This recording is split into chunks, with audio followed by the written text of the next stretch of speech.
Hey, so if you're in tech, you spend your days building and securing some pretty complex systems, right? But what if the most important system you'll ever work on is the one right between your ears? Today, we're diving into exactly how to secure it. So let me ask you, what is the most valuable system you own? Is it that gaming rig you spent months building? Your network of smart devices? Maybe your cloud server access? Just take a second and really think about it. You got it. It's your mind. It is the ultimate processor, the operating system that everything else in your life runs on. And you know what? Just like any other system, it has vulnerabilities, and it absolutely needs to be secured. Okay, so this brings us to a whole new kind of threat. It's one that doesn't target your hardware or your data, not directly anyway. The new battlefield, well, it's inside your head. We call this intellectual security. And at its core, it's pretty simple. It's all about protecting your thoughts, your critical thinking skills, and your beliefs from being hijacked. Hijacked by disinformation, by propaganda, or by extremist ideologies. Think of it as your own personal firewall against mental manipulation. Let's draw an analogy here. In network security, you're all about protecting data from hackers and viruses, right? Well, intellectual security is the exact same principle, just for your brain. You're not protecting data from malware, you're protecting your thoughts from, well, ideological malware. These toxic ideas that are specifically designed to infect your thinking. And let's be super clear about why this is so critical for you specifically. Your tech skills? They're not just skills, they're a weapon. Extremist groups, they're not just looking for bodies to fill a room anymore. No, they are actively hunting for people who can build their websites, run their social media, hack their enemies, and set up their encrypted comms. Your skill set makes you a very, very high-value target. So, to defend ourselves, we first have to know what we're up against. Let's take a look at what we'll call the new operating system for extremism. First off, forget that old movie image of some shadowy headquarters with one single leader calling all the shots. That's totally obsolete. Today's groups operate more like decentralized open-source projects or even software franchises. They don't hand out flyers on street corners. They run sophisticated, targeted social media campaigns.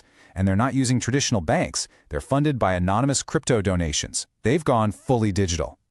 And the ideologies themselves, they become dangerously fluid. It's not always about one clear cause anymore. You've got these weird concepts like accelerationism, which is basically this terrifying idea that you need to create chaos to burn the whole system down and rebuild it. Then you've got certain strains of eco-extremism that twists a legitimate concern for the environment into a justification for violence. And of course, there are these toxic online subcultures like incels, where personal frustration gets weaponized and used as a gateway to much, much darker views.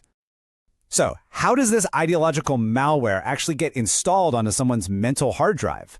Let's trace the digital attack vector. It is a carefully engineered funnel.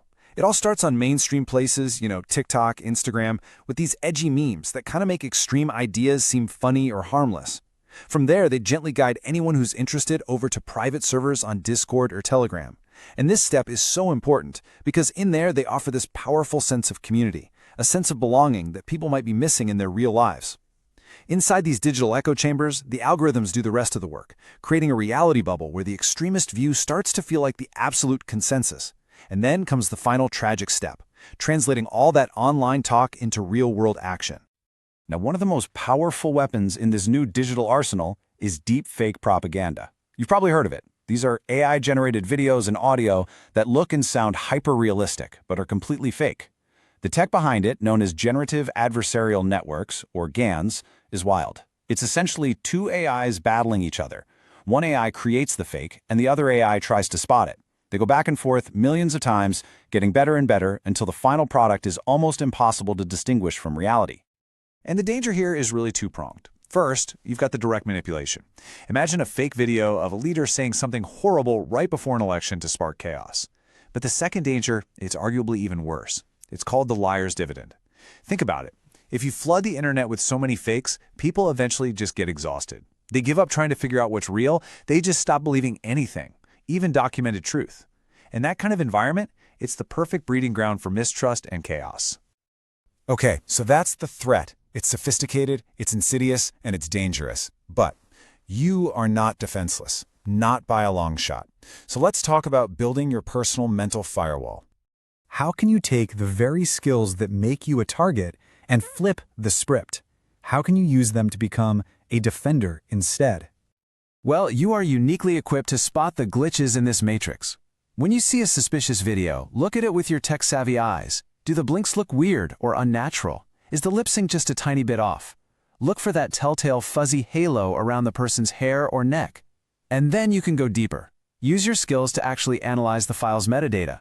Look for the digital fingerprints that scream AI generation. So here it is, your basic defense kit. First, use simple open-source intelligence, OSINT, like a reverse image search to check a photo's origin. Second, just practice good digital hygiene. Go beyond the headline. Actually check the About Us page of a source. Third, be aware of algorithms and actively fight your filter bubble. Intentionally seek out different points of view. And maybe most importantly, practice ethical coding. Whenever you build something, think like a bad guy for a minute. Ask yourself, how could someone abuse this to spread hate or disinformation? And here is a simple but incredibly powerful tool for everybody. I want you to remember this one. It's the 30-second rule. If you see a piece of content that makes you feel that hot, immediate surge of anger or fear, just stop. Wait 30 seconds before you react, before you share. That content was likely engineered specifically to bypass your rational brain. That little pause gives your logic a fighting chance to catch up.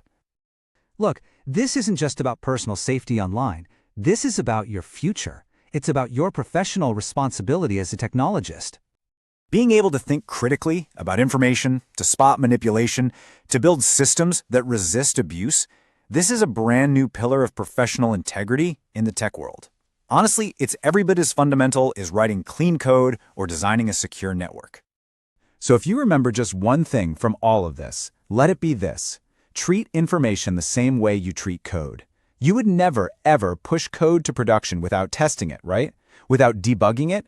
You need to apply that same rigorous, critical standard to the information you consume and the information you share. You have the skills to not just defend yourself, but to be a shield for other people. You can be the one in your circle who spots the fake, who calls out the disinformation, and who actually builds the tools that create a safer, more resilient, and more truthful internet for all of us. So I'll just leave you with this question to carry forward. As you go on in your careers, with all the power and skill you're going to have, what will you build to make the internet a safer place? The future really is in your hands. Thanks for tuning in.